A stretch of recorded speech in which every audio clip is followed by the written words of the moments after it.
Yay, so we're live. Welcome, everyone. This is day 5 of my 33 days of Shadow with the Goddess Morrigan. I am so honored and privileged to have these amazing, beautiful goddess sisters, Joey Morris, Starry Eyed Supply, and Laura Daligan. And I feel like should have a list of all her accomplishments: artist, witch, red witch TV, all this other stuff, YouTuber. I mean, Joy is also really amazing with her YouTube. She shows a lot of her product. After this video ends, I'm going to link everyone's information so you get a chance to check these powerful women out. So, welcome, ladies. How are you guys feeling today? Excited? Very excited. I'm so excited because me and Joey have had a chance to really talk before, have we? Like, we've talked online, but not like this, so I'm like, I'm going to explode in a minute. Not on air, maybe.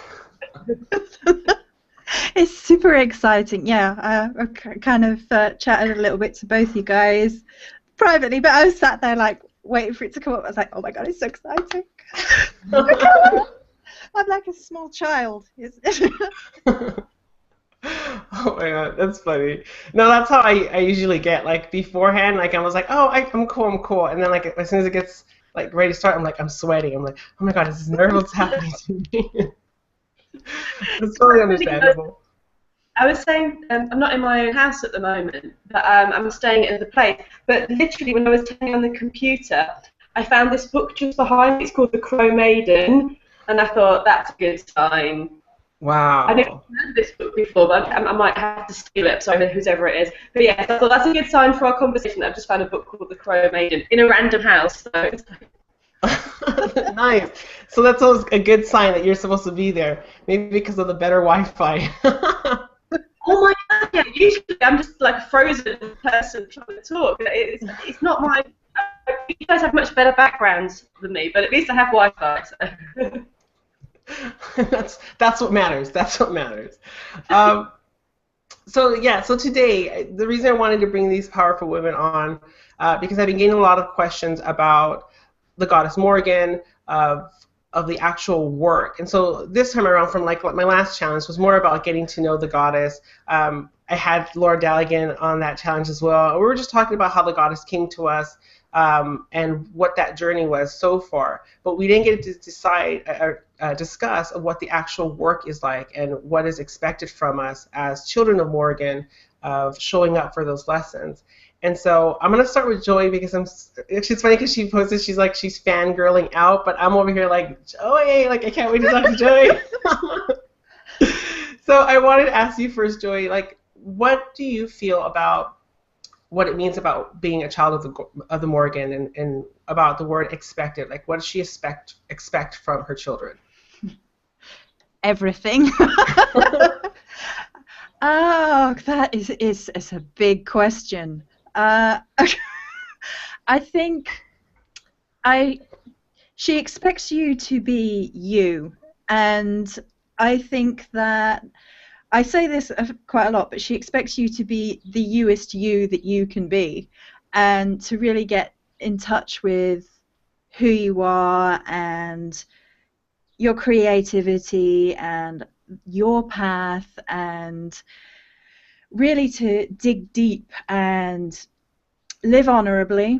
I think that's a big one, and live your truth, if you like, as well. It's like finding out who you are and then owning who you are, and then reevaluating who you are, and doing all the shadow work and that side of things. And ooh. It's so multifaceted. It's one of those questions. It that applies to so many different areas of your life that you're like, You're all like, where should I begin? Where do I start? Yeah.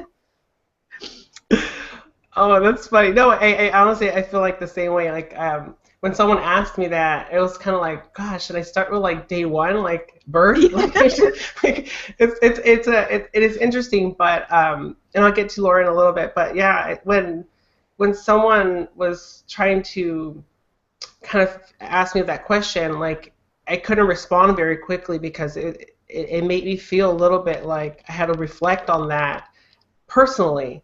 And so, Laura, what do you feel about when someone asks you what she expects from her children? Yeah, well, it is like Joe was saying, it is huge, and it's everything, and it's always shifting as well. I think you know what you're expecting of, and it changes again. And you're like, oh, I knew what I was doing, and I know nothing. I know nothing of the crunch. But yeah, I find that what I was thinking is recently is how it comes in waves. How sometimes she wants a lot of work from you at a time and a lot of things. Like when I was doing the retreats, and there's a very intense time when she expects a lot of it, and then it's almost like you've done your bit for a while, you get a bit of a break, and she finishes off for a little bit. Because I find it sometimes it's the work that she expects of us is so full on. I don't really realise it till afterwards how full on and energetically intense it is. But actually, a human isn't that possible to be on that all the time without going totally a bit crazy sometimes. So I find that she comes in very strongly. She has something for me to do. I get thrown into it, and then it's like she passes off. Especially if I get a bit emo and upset about things. She's like, I'll leave you with somebody else for a bit. I'm not going to babysit you. You got this, oh God, she's crying. Okay, I'm leaving her with somebody else for a bit. And then when I go to the next cycle, so that maybe there's more learning to do. You go on that next level, as Joe was saying, go through the shadow work, go into the next stage of your life. Then it's like she comes back in again with another thing for you to do because you've come to that next stage to be able to work. So it's funny because sometimes I think she's left me, but she hasn't. She's just given me a little break to maybe calibrate and realign with what I'm doing, and absolutely stripping away all the rubbish. Even when I think I'm on it and know what's going on, she'll show me what rubbish that I believe sometimes about myself, about my life. And you really do get that stripped away over and over and over, as I'm sure Jerry gets, 110%. And it's lovely when you realise, okay, I've got rid of stuff, but at the time you feel so upset and angry. You just go, again, I'm getting things stripped away. I thought I was onto something. So it's an amazing journey, but I think people get scared about them working with the Morrigan, and it's not because, ooh, she's scary, but actually it's going to put that big mirror up to you, and that mirror is not going to go away. So that's the scary thing, not the horror stories you hear from people, just the fact that you have to face yourself, I think, over and over again. Yeah, and I resonate with everything you both said, because that's what I want to touch upon, because I mentioned to Laura before Joey got on about I wanted to put like a nip on the butt about the people that are scared to work with her because they feel like she's just scary, but it's not. It's actually what we see of ourselves that's scary, and that's what people don't want to face. I totally resonated with what you said about there's a direction. She's like, this is where we're heading. Let's say we're going to Disneyland, but before we're going to deal with some stuff in your past. So I was like, but Disneyland, I don't want to cry, but that's how it goes. And then it's like, okay, we're back on track to Disneyland, and she's like, I'm hungry. Let's go over here and deal with some more issues. I'm like, oh, but it's interesting. For me, I feel like what Joey touched upon is she expects you to be real, like you to the realist, because I feel like sometimes when I'm fake, it backfires, and it's like, no, that's not you. Show me you, kind of thing. And and usually the me is the very vulnerable that's very easily able to release emotion. And so when I'm working in my prayer work or stuff, and I'm just saying oh, this is what I want, it's almost like I'm gonna say no, bitch, what do you want? And I'm like, oh, it's I can't even mumble, I'm mumbling. But it's that release. That's what she wants. I think. Does that make sense? I had it recently that I was like, Mama, what do you want from me in this situation? And I literally got back, I wanted you to get angry. And I was like, okay. But it's kind of embrace the fact that sometimes you do get angry and you do feel those things, and then start to pick at the threads of why she wants you to be angry about something, and then what is it actually? Is it just the reaction, or is it then looking at a part of yourself that why you react to those certain situations, and then you're kind of you're digging in deep. So, yeah. Wow. No, that's amazing. Laura, do you have anything to add on to that? Yeah. Yeah, it is. Again, it's such a huge, and I think anger is something I really do struggle with. I think there's a lot of things about being angry, isn't there? In this culture, you've got to be fine about everything and be calm. Yeah. And you're encouraged not to have those strong emotions. Just keep calm and carry on motto makes me want to kill people. Really, it's just calm. They're buggering up the whole planet and killing things.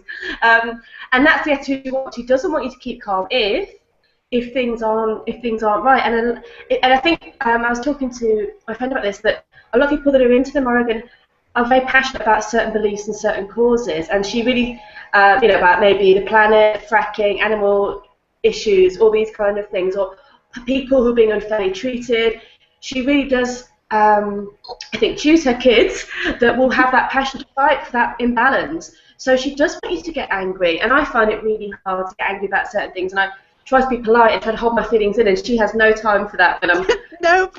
it's like, oh, and it's like when she just walks off and leaves me. It's like, oh God, she's being so English, you know. That's funny. No, that's true. I love that. That's that's so funny. One of the things that and I'm glad that you touched upon like what you're talking about, Laura, about like how people are either really strong in their beliefs or come from a background of a lot of hurt feelings from almost like a dark place.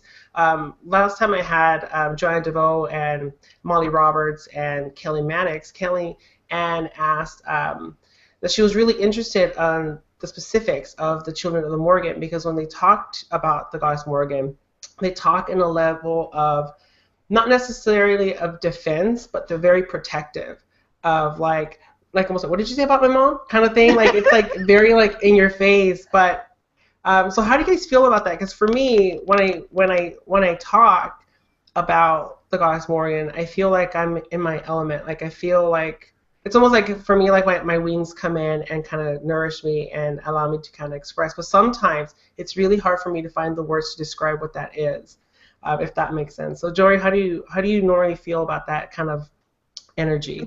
The connection, the bond. Yeah. Again, it's one of these things that's so difficult to put into words and explain. It's just become a huge part of my life. Every day it's a huge part of my life, and I think we do get a little bit defensive about Mama because there's so much misinformation out there saying that she's, and presenting her as, I don't know, demonic or evil or just bloodthirsty. And I've make so many videos and I'm like, she is not just a goddess of war. And I can feel myself getting into that defensive mode, which is, it's probably my fault that people think we're defensive. It's like, she's not just anything. She's all these things and more than that. And, so yeah, I think it comes from being passionate, though. I think we've already touched that, that Mama Morrigan comes to us, a lot of us, and she gets us through a lot of tough stuff, a lot of difficult stuff. So she's helped us through some of the most traumatic experiences of our lives, and she loves us even when we're broken. And so we go forward from that being like, perhaps she was the only love we had when we were broken. Perhaps she brought us to a better place and allowed us to reforge ourselves and heal ourselves. And then she just becomes part of who we are on such like a soul level, a vibration level even. And so, yeah, we do get defensive because she's like, she's believed in us all along, even when nobody else did. And she's not all these bad things that people are saying. She's inspirational. She's honorable. She's a force, You like literally gave me like chills. Like it's like I was like, oh. Like that was amazing. Thank you, Jory. I know that, and I'll jump first with Laura, then I'll go back to you, Jory. But so I think all of us are artists in a different way and similar ways at the same time. Joy, you put so much energy into your craft, and it's beautiful. And so I want to touch about like how that works, because I know when last time we talked about art with Laura Daligan, she was describing what that felt like and doing that energy with her art. Laura, did you want to describe what that felt like for you for a moment? And yeah, can I just go back to the last thing for a second about? Oh yeah, I'm sorry. I just wanted to say about people being defensive, and I'm being defensive now and saying I'm the same old bit. But what I get on my go a bit about all of it is when people act terribly and say and blame it on, well, she's a goddess of this, so I therefore can act in a certain way. And as Joey was saying, how honourable she is, and the honour is a really powerful, important part of who she is. It's not the chaos and the darkness which people kind of go for. It's no excuse to act badly because, oh, the Morrigan is this, and that upsets me a little bit. People can blame the goddess, and that's not just Morrigan, that's any goddess, isn't it? Oh, it's about the goddess, and I just act a certain way. It's like, what she loves about us is our sovereignty. If we don't want to do something, we don't do it, and that's why she chose us, because we were pretty strong people. And yeah, I'm really passionate about that side of people. Oh, she's a dark goddess, therefore I can act in ABC fashion. No, she's all things, as you were saying, Joey, completely. And honour and an honour of a warrior is not to be an idiot, really. I mean, I'm an idiot sometimes, to be fair, but you know what I mean. Not to be dishonourable to yourself or to each other. And also, I think me and Joey had this quite a lot about people on YouTube. When you make a video about the Morrigan, do you get the most people going, no, no, no? You know, that's not how it is. It's just so people go, no. And I actually think that they start quoting things at me, and I just think, this is my experience. I always say in my video, this is my experience. And you can't say no to my experience. I accept it might not be your experience of the Morrigan, and I accept that other people have every experience. But it makes me a bit cringe when people go, no, that's wrong. And it's like, how can you tell someone's direct experience is wrong? But that's my rant over about that. No, I did. It's funny, and I'll let Joey speak. But yeah, when I first did my challenge, and I clearly said that this is my first full time of working one-on-one with her. People will comment. Not too many people, which I was thankful, but certain people will comment that it's like you shouldn't be going into something you don't know, or you shouldn't be publicizing things that you're not sure of. And I'm like, well, I didn't say that I was a teacher or master in the sense of that. I'm just sharing my journey. Joey, have you felt like that repercussion too? Absolutely. I've seen this twofold though, because I get a lot of people who actually come to me and tell me that people have said they can't follow the Morrigan because, and the most recent one was a young man who is gay, and he came to me. He was very upset. And he said that somebody told him that he couldn't work with the Goddess Morrigan because he was gay. And I was in the middle of moving house, and I stopped and took the time and talked to him, and I was like, and as soon as I get an opportunity, we're doing a video because this is nonsense. We're not having it. And so I get quite a few people come to me and say, I've been told I can't, and I'm just like, who's telling these people they can't? Seriously. But yeah, and then when it comes to me, I've had the odd thing, oh, you're English, you're not Irish. Well, I'm half Welsh technically, but okay. But it this sort of closed-mindedness, it does show up, and it does rear its head. And I think people are just so desperate to tell you what you can and cannot do, and what you can and cannot experience, that it comes off as all kinds of ugly. But yeah, so yes, I know all about it. And it's funny because, like, for me, when I feel myself getting a little resistant, I feel like that it was a perfect Morrigan lesson about facing what that triggers in you and not provoking conversation and just letting it slide off. Because that's one of the things where you also get very like, I'm going to educate this fool right now. And so like typing crazy, and then like something holds you back and you're like, no, that's not how I want to be. And so you just let it slide. But yeah, I've come very close. I'm an educated fool. Do you think there's a choice in that though? Sometimes, because sometimes she poses it to you like, right, pick your battle. Which one do you want to respond to, and which one isn't worth your time? And learning to manage that within yourself is something that I've been doing a lot lately. Like, which one of these is worth discussing and really talking about, like helping people and helping myself, and then which one of these are just not worth it? No, Joey, I don't think that was awesome. I don't think I ever asked you, how long have you been working with the Goddess Morrigan? Because I know, like, Laura has some, like, time under her belt of, like, intense working. I've been doing time. She's done time. Lock and key. It's done. Intensely, 3 or 4 years. Wow. I know that she's been with me my entire life. I just didn't know who she was. It's, for example, when I was very, very little, I was praying to Mother, without ever being, and talking to Mother, and it was always her, but I didn't know it was her until I opened myself up to knowing who it was. So it might be slightly longer than 3 or 4. I can't remember exactly.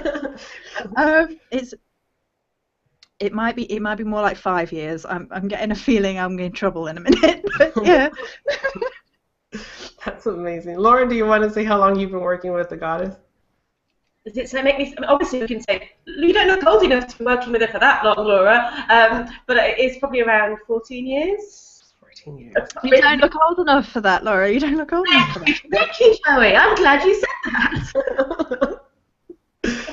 Since like the last time I talked to Laura, I can't picture her without doing like Michael Jackson Thriller moves from the last discussion we had about music. It's like I can picture her, Morgan, leather red jacket, and like strutting the street like I'm a badass.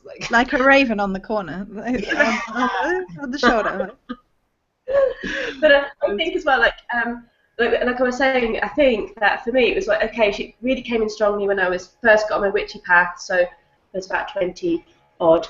And then she was there, but it's almost like, I think I said this before, Eric, actually, it's like, because I was probably a bit immature in some ways, she's going to put me on the shelf for a bit, like chose you out. I didn't do loads of things with her for years. She was there until maybe I was a little bit older, and then it's like, right, got something for you to do now. So it was, even though she's been there, and I've had like an altar and always been Morrigan since that time, I wasn't actively doing lots and lots of stuff. I think she probably thought I wasn't strong enough to, inside at the time she picked me up. But obviously she could see that, there was something there, but it wasn't ready at that time. Wow. That's crazy. Yeah, for me, like when Joey, you're saying that, like it felt like you were working with her for a longer time than you actually feel because you weren't really sure who it was. Mm-hmm. I think that's the same kind of feeling for me because I've always wanted to work with the goddess energy. I never really resonated with the god energy, masculine energy. And I don't really share this story too much, but I felt guided to share it. For me, there was a time where I was going through a really dark phase of my life. And I was actually very suicidal, depressed. They put me in like antidepressants, which made me more suicidal. So I was actually getting into really, really dark energy. And there's one point where I was just crying myself to sleep, and this was maybe 6 or 7 years ago. So it wasn't that far away, and I felt someone kind of put their hand on my head as I was crying. I felt like I was like asleep but not really asleep, and I kind of traced the hand to where it was, and it was a woman kind of standing there, very beautiful. I couldn't see her face, but she had beautiful black hair, and without speaking, she said to me, "It's time to come home." And I literally woke up and started crying. And then my fiance Eric came in, and I asked him, "Were you just in the room?" And he's like, "No, I just walked in." And I burst into tears, and I knew there was a journey. So after that, the next day I remember searching online for like spiritual practices. I felt like I needed to do something, and that ended up actually finding Charming Pitsy Flora on YouTube. And so she was like that opening for Flora Peterson, who knows. That was like my first little thing, and then the video started. Laura Daligan came in after, and I just started feeling like this is my home. So even though I didn't know or feel, or I'm not really sure if that was her, it feels like it was all led up to this moment of preparing myself for these challenges and strengthening myself, surviving through stuff so that I'm able to do the work. Does that make sense? Oh, yeah. Oh, can I give you a hug again? Yes! Everybody hug! Everybody! I went through something very similar. I mean, I have a very vivid memory of when everything first happened in my family, and if you don't know that I am a survivor and my sisters are survivors of sexual abuse. So when everything first happened, I remember being in a car, driving, I think it was a police car actually, the police car, like making sure that we were all safe. And I remember feeling numb inside, and I remember thinking, my life is never going to be the same again and all this. And I remember at that point there being a presence, there being a strong female presence. And I remember hearing, "You'll get through it. Just keep going. Wow. You'll get through it." And I felt like you felt. At times during that process, I was depressed. I've never been on medication for it. I managed to avoid the medication for it, but it dark days, and she definitely comes through at these times, and she watches, and afterwards, after I really started communing with her, she was like, "I've always been there. I've always watched what you've done. I've watched your choices, and you're mine." That's very her. "You're mine." Mic drop. Yeah. Mine. And you can do it. You can keep going. You can just, you're stronger than you realize, I think is often the message that she brings through. So I can completely relate to that completely. Wow, powerful. Laura, did you want to hug us again? I'm here, I've got my arms out. You both give me a big cuddle. But I think that because I think she goes to people that have been to those places. Not saying it's good anything that anyone has gone to, but because you've been to those places, that your understanding of compassion, of forgiveness, of pain, and humanity is so much wider than if you hadn't. And I think that that's something that she, she relates to that with people, doesn't she? I really feel like a lot of people that do work with Morrigan they have deep feelings, they understand things, and they've been to those places.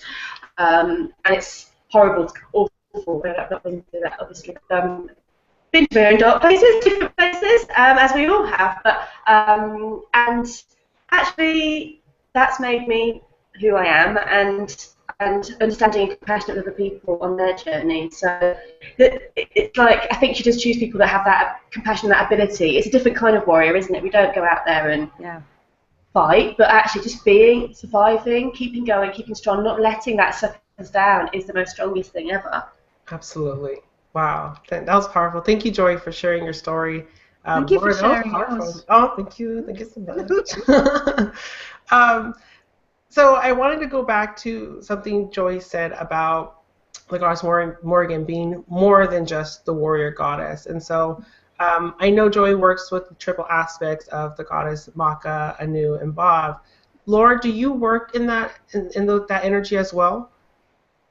Sometimes I do sometimes. I do feel that the Morrigan appears to me in a very specific way, which is her. I just feel that one energy that's her, and that's the way I've seen her, the way I've always seen her. And actually, it was a later thing that I started exploring the different aspects of her.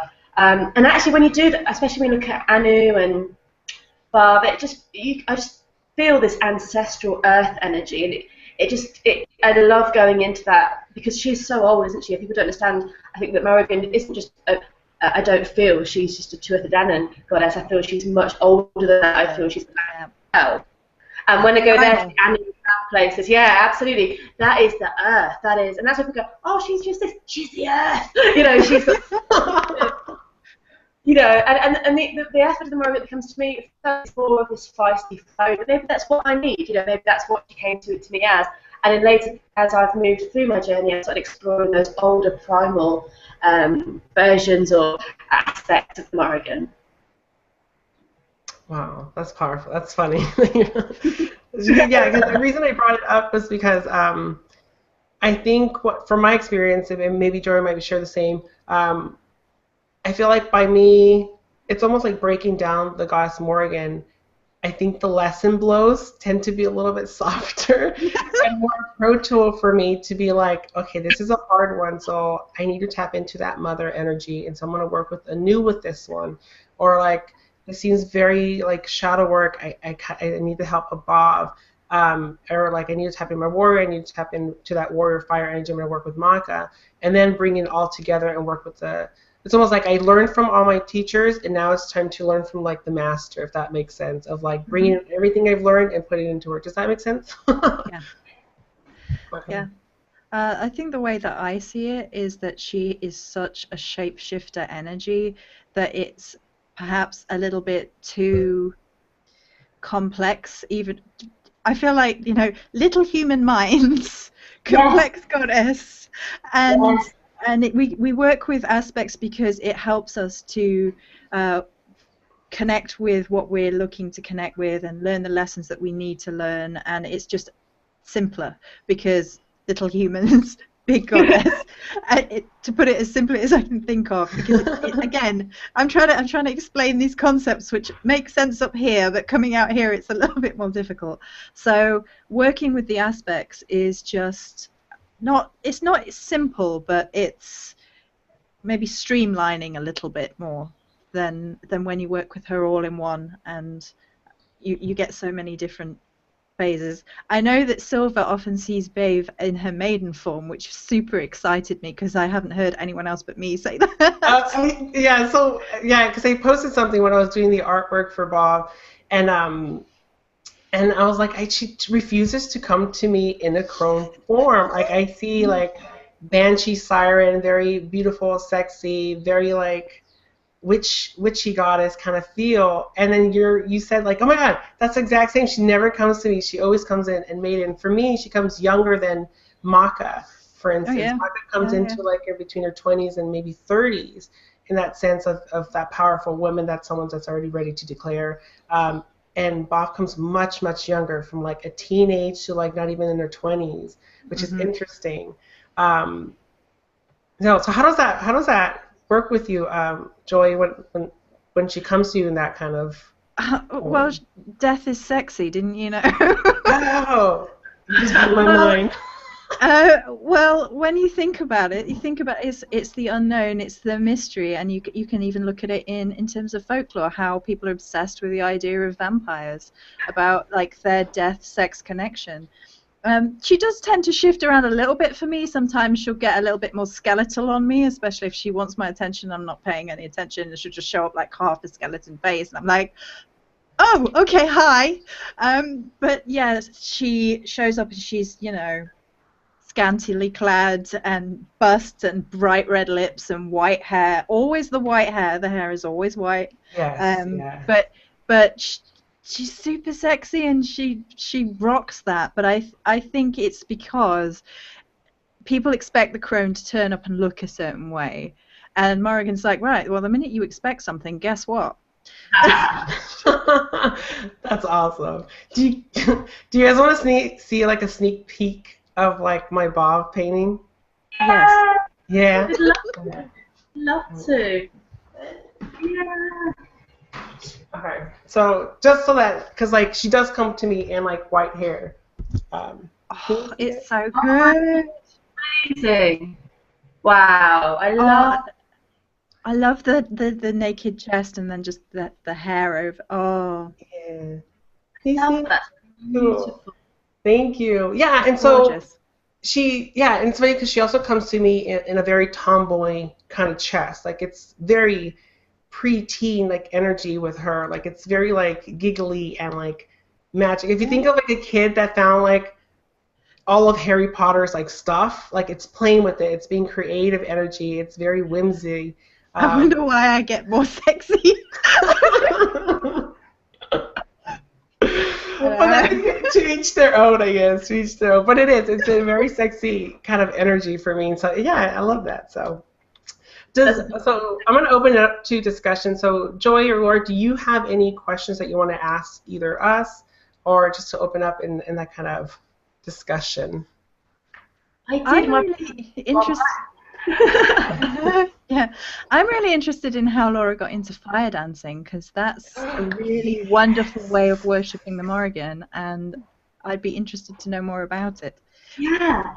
You know, it's interesting because sometimes I feel like I'm not doing lots with the Morrigan, and I realise I look at my life and go, oh yeah, playing with fire, walking on fire. And actually, it was at a witchy camp when I was about, I don't know, quite a few years ago actually, and we did some fire breathing, and bless them, they hadn't got any insurance, it was all totally dodgy, and we could have, but I got at least you got the taste for it, like not having petrol in your mouth, that's not a good look, but you know, breathing fire when you're doing that, it was just so, it was you know, it's facing a fear, but it's kind of very empowering. It's felt very powerful. But I didn't fancy doing that too much because I didn't like the idea of having petrol in my body. I didn't like that at all. And then I started doing belly dancing, and then I sort of saw people using fire with that, and I was like, I think fire is quite an addictive thing. It is. It feels like one of those things that's got an addictive quality to it. And for me, it's a lovely combination of being very feminine and fierce, which is what the Morrigan is. I think as many other things as well. But I feel like sometimes that gets forgotten under the warrior thing. That it's like warrior, rah, and actually it's very sensual, isn't it? It's very sensual, it's sexy, it's powerful, fiery energy, and that's how it's always come through to me in a very red hair, white dress, what are you doing, Laura, kind of way. And even when when I'm not obviously working with her as much as I normally am, doing things like the fire dancing is channeling her energy, and I go crazy. We did a fire show a few weeks ago. I don't know if you saw the picture on Facebook. I'll try and share it on this video. Where you know the Omnia song, the Morrigan song by Omnia. Yeah, that's yes. We did a fire sword battle with that, and I was totally. I said to my friend, "Don't hit my sword too hard; it will break." Then I started channeling the Morrigan. I was whacking her sword. I was whacking. That wasn't you, was it, Laura? I was like, no, like I went totally Morrigan, and I was loving it. And I was loving the crowd, and I had a fire sword, and I was just really working it. And then I saw a photograph, and in the smoke, as clear as day, is Morrigan's face. Literally, I will show it to everyone who has.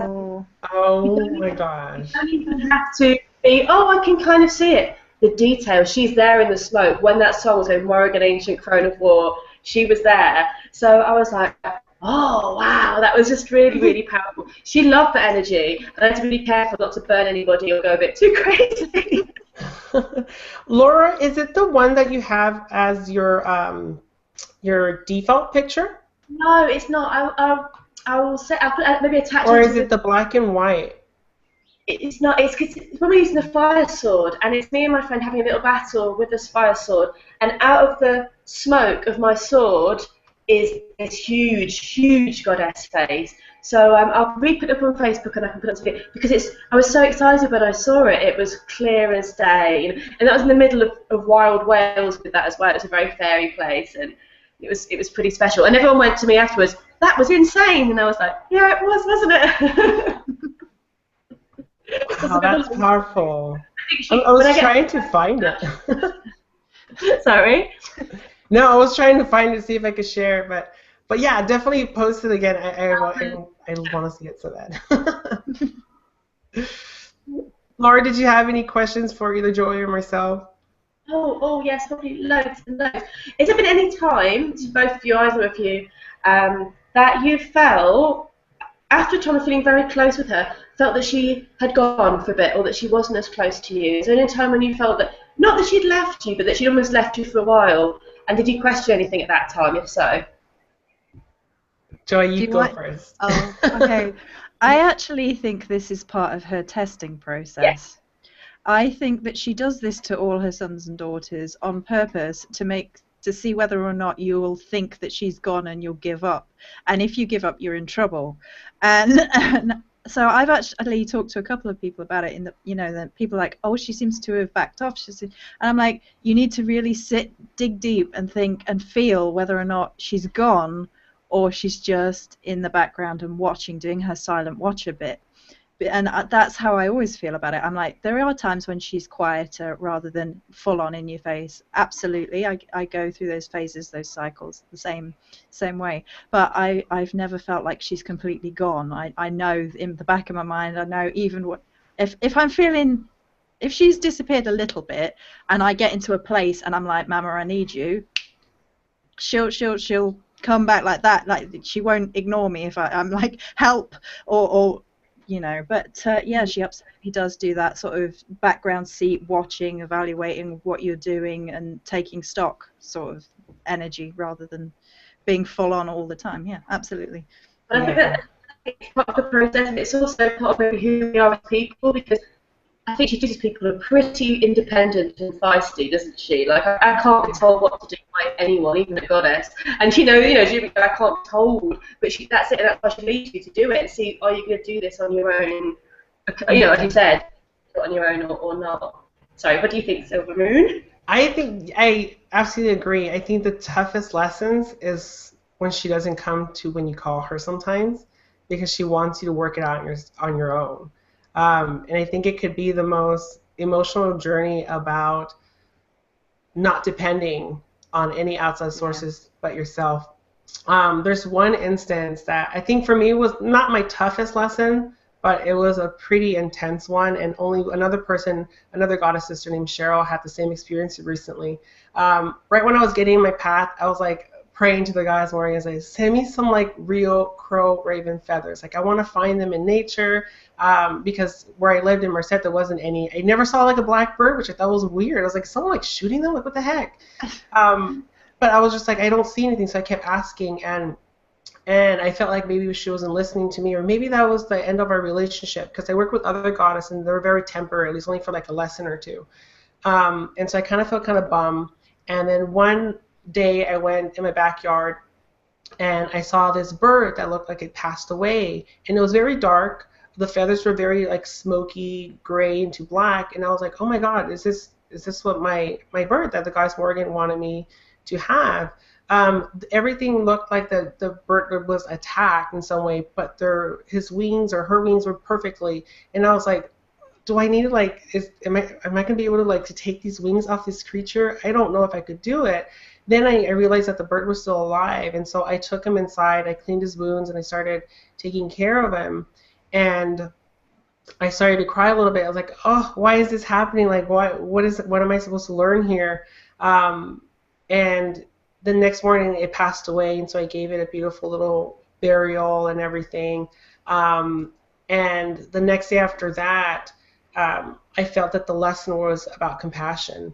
It's like, if you really want a bird, if you really want that feather, this is what that means. You're taking something. Is this person capable of ripping something off of a creature that I've sent, or is it going to come in a different form? And I felt like I passed my test by not doing that, that I took care of the best I could to that bird. And then a month later, I got my feather. As I was pulling it up to my driveway, it was like right there, my black crow feather, and I was like, holy crap, what a powerful lesson.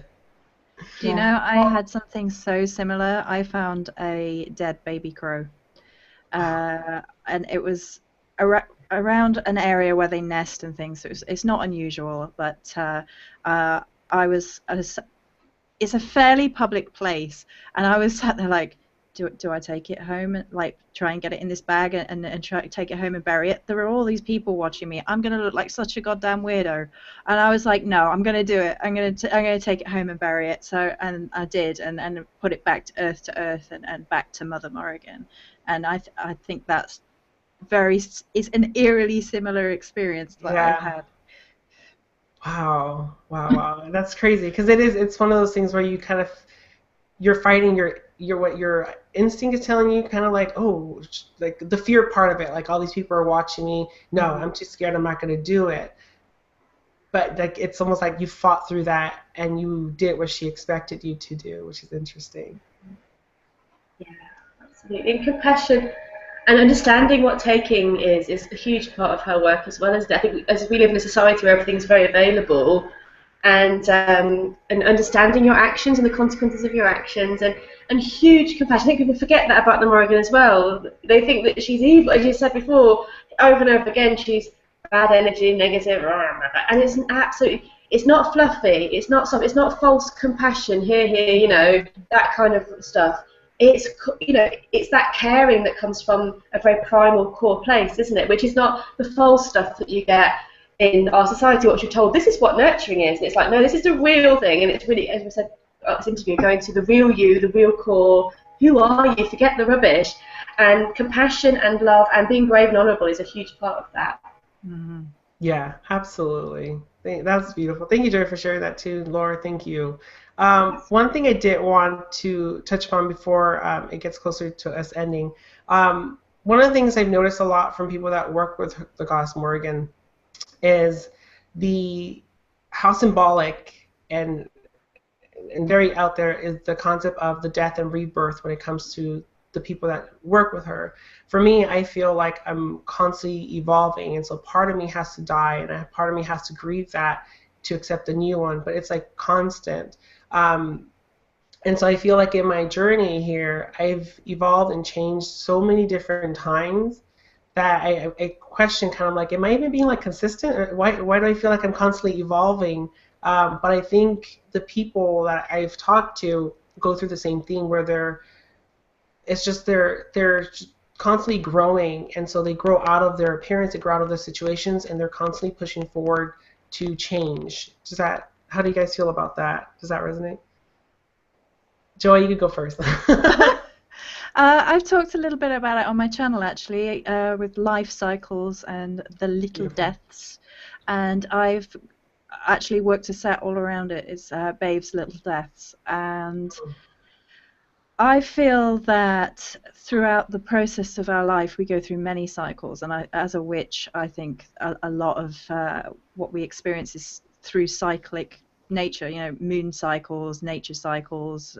And so within our own life, I feel like that we absolutely go through these birth moments, living moments, death moments, and then rebirth moments. Absolutely. I've said, you know, I've died so many times throughout my little life so far, and I expect to keep doing it because it just feels like a natural part of the Morrigan's path to me, because it's like allowing the bits of yourself that aren't really serving your higher self, your realist you, if you like, allowing those to die off as you're learning the lessons, and you might have situations which make you feel like you've died a bit, and that's a different sort of feeling to when it's just going through your own emotions and going through your own stuff and shifting through it. So I think there are different kinds of little deaths, absolutely, but yeah, 100%, yes. Final answer. That's yes. it. Yep. Laura. Yes, and I feel like I'm going through one now, and I feel like it's so actually still so really, really hard to give up parts of yourself, even the things you hold on to, things you're clinging on to, and it could be an emotional thing, or a belief about yourself that's keeping you small. And I know at the moment I'm going through that, and it's terrifying still each time, isn't it? Because you've clung on to something or a belief for such a long time, or a feeling, and connected that to people, situations, and it always feels like on the fear of this blankness on the other side. What will I be when I give this up? When I accept this, when I walk on, who will I be? And it's but you've got to do it, and it's always okay. It's walking into the potential of who you could be if you dare to dream, and that's what she loves. Is she wants us to dare to dream to who we really, really could be, and not stay in the smaller spaces of limiting beliefs and limiting relationships. And last time she did it to me was when I moved to Glastonbury, left my long-term relationship, everything shifted. That was a very practical shake-up, and a lot of things shifted. And then I've kind of settled into something, and now she's like, oh, you've got to, no, that's not what you're settling into, by the way, Laura. You've got to shake that up as well. And I think we always do that, don't we? Go through big changes, and then we settle, and it's like, oh no, here we go again. It does feel like some really old beliefs are going at the moment, and that's the hardest thing, isn't it, I think? Maybe things you've always felt about, and even though they're not good, they're kind of safe.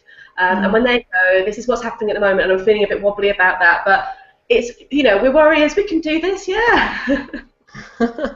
No, it's funny that you said some working with the goddess, said you have to give up something, you have to be willing to give up something. And I talked about sacrifices with the Goddess Morrigan, and they're not normally like sacrifices of like tangible things, even like how I did recently by dedicating my working with her and giving up meat.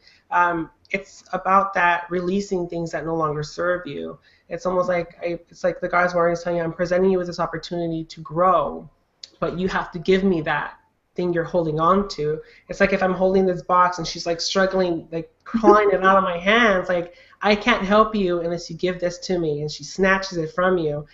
And then you're like, well, then you go through like little moments of like identity crisis of like, who am I without this box that I've been holding on so dearly? And it's very scary. And I think that's where that fear comes in of like identity crisis, like, well, who am I without this pain that I'm holding, or who am I without my past? I don't see myself moving forward without the stuff that I'm holding. So it's all about self-discovery. That's why I feel like we evolve very quickly, because sometimes you get addicted about giving up. It's like, oh, I'm ready. Yeah, take it, because I love this energy. And then you hit like a block, and I think that's when she like pulls out for a little bit and be like, you need to like slow your roll. You're like, I have way too much of your stuff cluttering my house. Like it's like hoarding with Eric's stuff. Like, and so that's when I do feel that disconnect where she's not there, and then I realize, okay, I need to deal with some of my own stuff, and which I usually like pull. The way that I usually disconnect is by throwing myself in like movies or a video game and not learning anything, and just kind of allowing myself to marinate with everything that happened. And normally when I feel kind of bored of what I'm doing, I know that that's time to come back, which usually makes sense for me. Yeah. So one I'm of the things, super go resistant ahead, to Joy. change as well. I'm just Are going you? to say that I'm super resistant to change, so I get like dragged through it. Like I don't know if it's just some of my experiences, and I had so much change quite young, and then like now it's like, oh, okay, I'm settled, I'm feeling, but then she's like, if you're not going to change, I'm not going to help you, and it's like, okay, all right, I'm coming, I'll do it. Oh my God. So I did want to go back to like the question I had, because I know, Jory, you work with a lot of crafting with the Goddess Morrigan, with Ogam and all this other stuff. Mm-hmm. And I know we touched with Laura, like she described of what that looked like when she's channeling the Goddess Morrigan and doing it in her art and working. What do you go through? What is that experience like when you're like adding this powerful energy into your craft? Enough said. Right, well, depending on what the product is, depends on whether or not I will bring Mama Morrigan into the thing. If it's for her, then obviously, but when it's not her, she's around and she may take an interest, but it's more about channeling, usually sort of it's like a meditation and giving it a purpose and a soul. But when she is involved, everything has to be correct. I've had a couple of people who've actually made me gifts and worked with Mama Morrigan energy, and they're like, never again, Joe, I'm never doing this again. God damn it. I am never, ever. My sister made me a staff for my 30th birthday. She had to spend a year making it, and she went through 3 or 4 iterations because Morrigan wasn't happy with it. She's like, never again. Never again. But yeah, when she's directly involved, I think you quite often get a very direct feeling, or you're getting messages or symbols, or working within sort of a meditative frame. I get quite like images and things like that, and she's quite direct with her energy, and her energy is a lot stronger when it's items that are for an aspect usually of working with Morrigan. I've had being told directly to do things in the past. The barrier powder, because I work with barrier powders, but I didn't have a Morrigan specific barrier powder, and I got told on it, do it, get on with it. And I was like, all right, okay. And so, and usually it's like an infusion of purpose, of energy, of fire, and you're like, and all these creative ideas start flowing around, and you hit your microphone. Sorry, I'm talking with my hands and like. At first I was like, oh, awesome! Laura's doing some drumming in the background.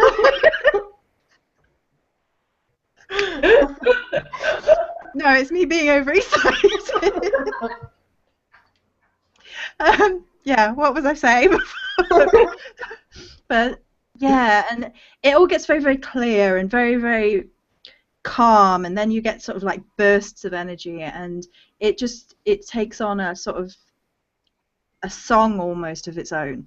I always think of it in terms of song and spoken word, and speaking to you and speaking through you even, and things take shape as you're sort of listening and taking in, and then you're sort of perpetuating the song, if you like, and that then becomes the physical item. That's beautiful. Laura, did you want to talk a little bit? She's like, yes. No,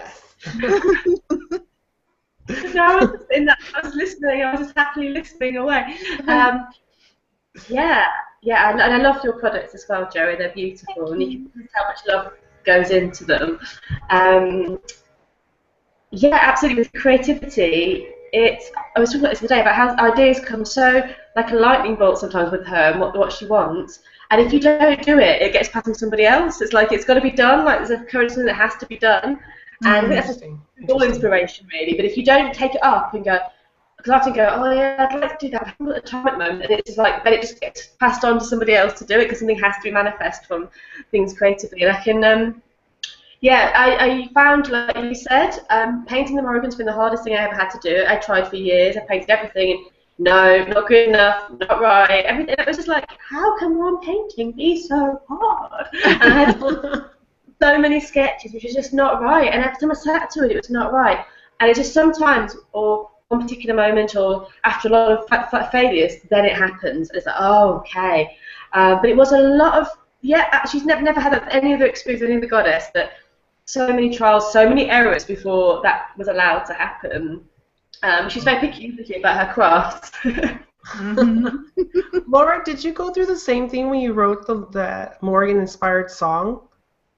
Yeah, but that was one of those ones where lightning bolt, do this now, and I did it now, and I sat down and I wrote the song, and it had to be then, and actually that was really quick. Wow. So that was one of the, like, if you don't do it, someone else is going to do it. Exactly. And I just started getting the riff for it. It's very simple, kind of just a simple riff on the guitar. And then I just started singing. I was like, okay, right. And then I was just driving home one day, and the rest of the words came when I was driving. I was like, remember them, Laura. Remember them. It's like, I'm driving. Like, just remember the words till you get home. It was like a 3-hour journey, and I got home and I tried to write the rest of the words down. But it was one of those ones where you had to catch that moment, otherwise it would have not been. But yeah, that was the opposite thing. That just came really quickly. But it was like, here's this now. You need to stop what you're doing, pick your guitar up and write it all down. I was like, okay, quickly. That's so funny. I do that too. Like, I'm glad that I have my phone usually with me.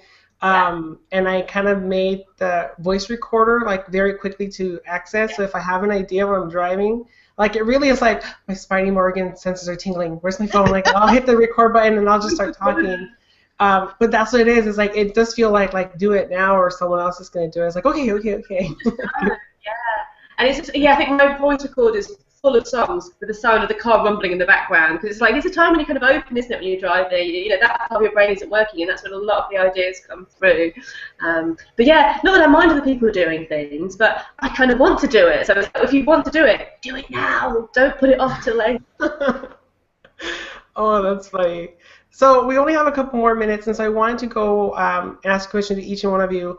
For those that are interested in working with, and this is for like people out there in the internet community, In the ether. in the ethers. If anybody is interested in working with the Goddess Morrigan, Joy, what would be your message of that and kind of encouragement, if that is encouragement? Let me think. If you're going to approach the Goddess Morrigan with care and honorably and respectfully, please. Be realistic about what you're expecting. Don't be going into it thinking that you're going to be able to, like we said, you can't excuse bad behavior with it. She's going to ask more from you than any other goddess or god that I've ever interacted with or heard of, and she'll probably, you know, put you through the hardest tests of your entire life. Is she worth working with? 100%. She's the most incredible goddess, hands down, as far as I'm concerned. Other people can disagree, that's fine, but you're wrong. And sorry. Let's do the defensive Morrigan thing for the finish up. Brilliant. That was brilliant. You tried not to say that, but you're wrong. Yeah, like, I'm sorry, but I'm not sorry. But you know, it can be difficult, and if you can be honest with yourself that that's, you know, part of your path and you're okay with that, then go ahead, try and be the best version of you that you can be. But it's absolutely not for the faint of heart, because she will put you through it. She'll test you and chuck you down and say, get up, show us what you can do, and be real and honest about it. So I always feel like I'm not encouraging people when I'm saying this, but I'm like, try to be realistic about it. Like, don't think that it's going to be easy or an excuse. And there was something you posted a while ago when we were talking actually a little bit about no real journey of growth comes easy. Yeah. You can't learn from something that is easy. You have to get dirty. You have to get play in the mud and to learn. So thank you for that. That was awesome. And it wasn't at all. It was actually very inspiring. At least I got little goosebumps. Laura, what would your message be? I love that so much. But you're wrong. Yeah, absolutely, I agree. I get a lot of people being quite afraid when they and it's not afraid. I've said this before. It's nothing to fear, because it's not. But I think it's not as actually, I'm well glamorous. It is glamorous. But it's not a it's not a glamorous path as in. I think people think sex and death. Ooh, very. It's actually mud and blood and bone, and that's what's expected of you. Yet at the same time, she's not. She's not. She loves you. This is a path of someone that's going to love you unconditionally for all the stuff, all the random, bizarre, silly little nuances in you that you hide from other people. She will love you for that, but she will bring them out because it's holding you back. So. She has it's funny how she gets a bit impatient with me and my little soft ways, but it's part of it, isn't it? It's just part of it. And if you're looking for a goddess that's going to give you a hug every day, and well, just give some hugs, but and listen to you sobbing about this boy, you probably you might not. She'll pass you on to somebody else, but I wouldn't discourage anyone as long as they're coming from the right place. And if she's called you, if you've had a sign of her, to really explore that with dignity, with honour, and just be prepared for a hugest journey of your life. And don't promise anything you can't deliver. Yes, absolutely. I will do this for you. Will you? And just be really. Is it like Joe was saying? Be really realistic with what you can do as well. Don't promise huge things because it sounds epically magical in the moment. If that's actually because she'd expect it from you, and you'd be like, "Oh bugger, I didn't mean that." You can always with yourself start small, start with the small changes you can make for her, and start with small meditations, connect with her often as you can, be aware of her around you, and there's a good community out there, so do ask for help if you need a little bit of guidance on the way. That's beautiful. Thank you. Thank you guys. I would definitely say in terms of I hear myself. I would definitely say for those that are interested, the same thing that Joey said about being realistic, that is very powerful. The same thing that Laura said. For me, I would say if you just want to really prove to yourself of how much of a fighter you are for your own beliefs, for your own dreams, and what stuff doesn't really matter, and getting really dirty into your practice and just diving deep into the darkest parts of your souls to learn, to grow, to heal, most importantly to heal. It's one of the biggest life-changing experiences for me, and I worked with other goddesses before, but none of them have been as powerful, as healing as working with the Goddess Morrigan. But one of the things that she does expect, which I mentioned before in past videos, is that if you ask for the lessons, your one responsibility is to show up. The second is to do the work. Because it's almost like I said before, it's like if you ask someone to pick you up, take you to the grocery store, they come in, they picked up, they're waiting out there in their car, honking, waiting for you to come out, and if you don't come out, that person's going to be really pissed off that you didn't show up, but they're waiting for you, and they'll drive away, and you don't know if they're going to come back until you're more serious about it. So it's one of the things that you want to really allow yourself to think, what kind of the lessons, like what is it that you want this relationship, how do you want this relationship to serve you, what do you want out of this experience?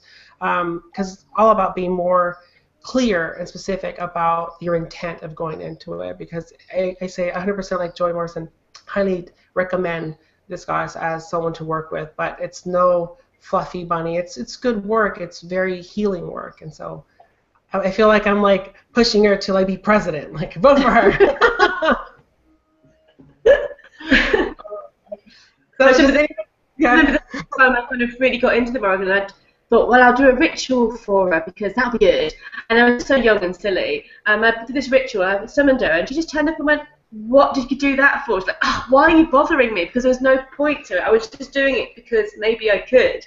And so it's not to do things to show off, because she just a bit like, what are you doing? It was because I hadn't asked for anything in particular. I just was like, oh, well, I'll do a circle. New witch here. All right, I'll call her over. So she arrives on a horse, got off the horse and looked at me like, oh, even this. I was like, yeah.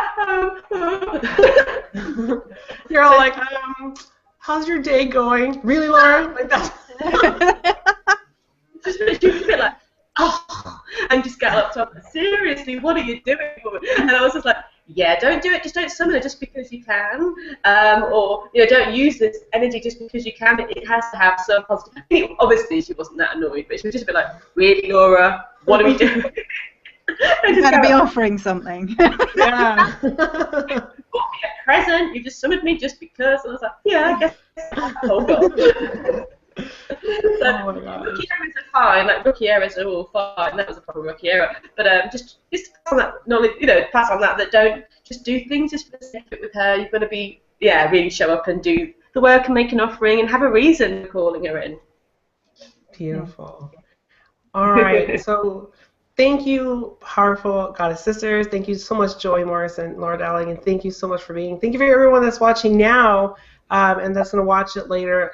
These videos are uploaded in my channel. And if you have any questions, feel free to add it to the comment under this video on YouTube so that we can kind of interact in that way if you have specific questions. And if there's a lot of questions, then we might end up maybe doing another Q&A video and answering those questions. So I'll be kind of excited. So if you do have that, please let me know. Either email me or reach out to either Joey or Laura. Definitely follow their work. Amazing stuff is happening for both of these women, for all of us. And so thank you again. Blessed be. Take care. Thank you so much. Thank you.